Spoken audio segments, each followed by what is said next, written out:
सरकार के चलते चोर के बांधल छै मन हो।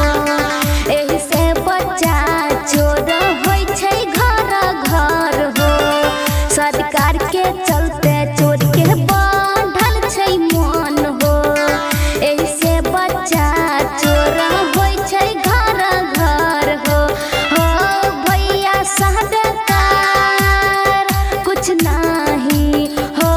भैया सरकार कुछ नहीं कहरै छै बिहार में भैया एल छल गाँव में चोरबा हो। भैया एल छल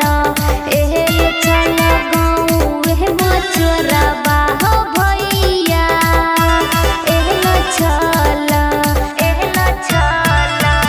प्रेजेंट बाय विद्यानंद म्यूजिक।